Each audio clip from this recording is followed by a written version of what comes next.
اس کے بعد دوسرا جو ان کا مجموعہ ہے خط کلام، یا دوسری جو ان کی تصنیف ہے خط کلام، جو 1969 میں منظر عام پہ ہے، اس میں 15 مضامین ہیں اور 3 خاکے بھی ہیں۔ مجتبیٰ حسین کا مجتبیٰ حسین کا سیاسی اور سماجی شعور خاصا اس میں نکھرا ہوا ہم کو دکھائی دیتا ہے، اور طنز و مزاح دونوں کا انہوں نے بہت ہی خوبصورت ڈھنگ سے یہاں پہ اپنا ایک نظریہ پیش کیا ہے۔ طنز کی کاٹ اور مزاح کی چاشنی کا خوب امتزاج ہم کو دیکھنے کو ملتا ہے۔ پھر اس کے بعد قصہ مختصر ان کی تیسری تصنیف ہے جو 1972 میں شائع ہوئی، اس میں 9 مضامین اور 3 خاکے ہیں۔ بہرحال 1974 میں ان کی شائع کی ہوئی ایک تصنیف ہے، اس میں بھی 9 مضامین اور 4 خاکے ہیں۔ اس میں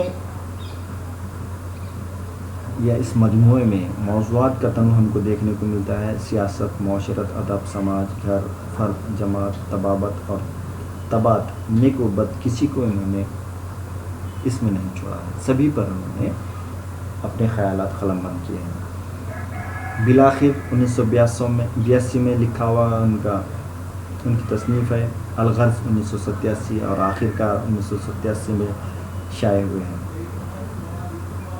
ان کی تحریروں کا ادبی حسن ہم دیکھتے ہیں کہ مسلسل نکھرتا ہوا دکھائی دیتا ہے۔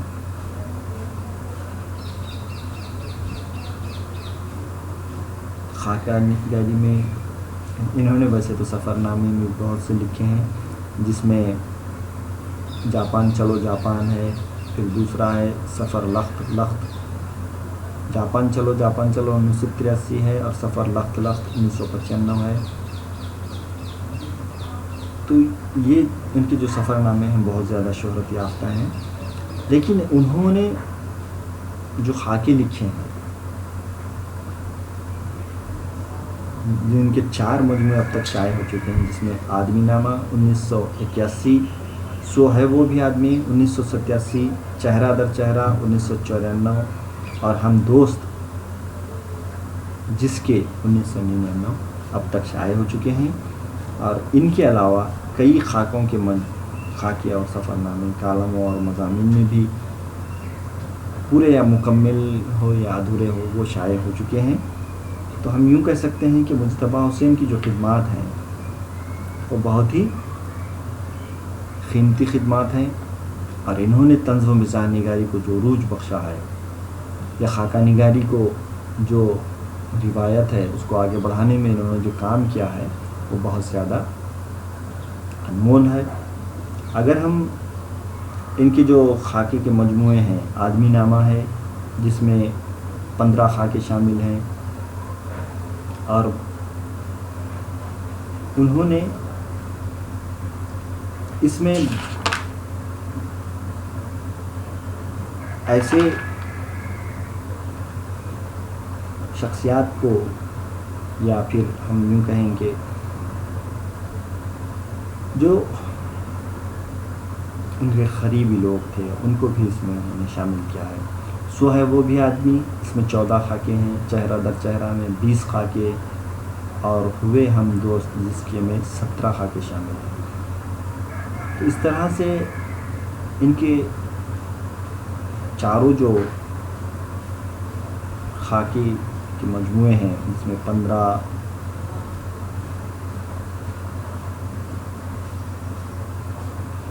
تقریباً انہوں نے 66 خاکے لکھے ہیں کوئی چاروں مجموعوں میں ملا کر۔ ہم دیکھتے ہیں کہ مجتبیٰ حسین کے یہاں خاکہ نگاری کے ایسے جوہر ہم کو دکھائی دیتے ہیں جو بہت ہی قیمتی ہیں۔ انہوں نے خاکہ نگاری میں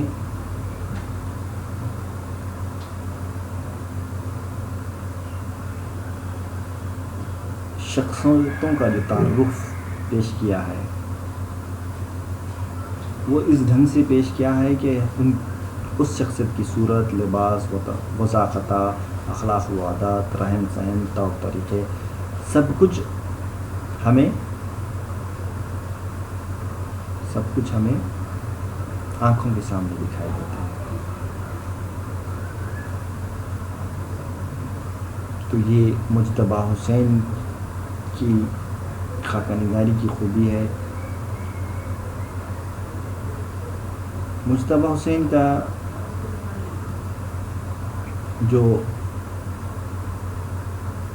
خاکہ نگاری کو لے کر شعور تھا وہ بہت زبردست تھا. انہوں نے جو کنہیا لال کپور کا جو ہمارے نصاب میں شامل خاکہ ہے اس میں انہوں نے جو لکھا ہے لمبا آدمی کے عنوان سے، کیونکہ کنہیا لال کپور کو جو لمبا آدمی کے عنوان سے انہوں نے جو خاکہ لکھا ہے اس میں انہوں نے ان کی عادات کا، یا یوں کہیں گے کہ ان کے ہر پہلو کو پیش کرنے کی انہوں نے کوشش کی ہے.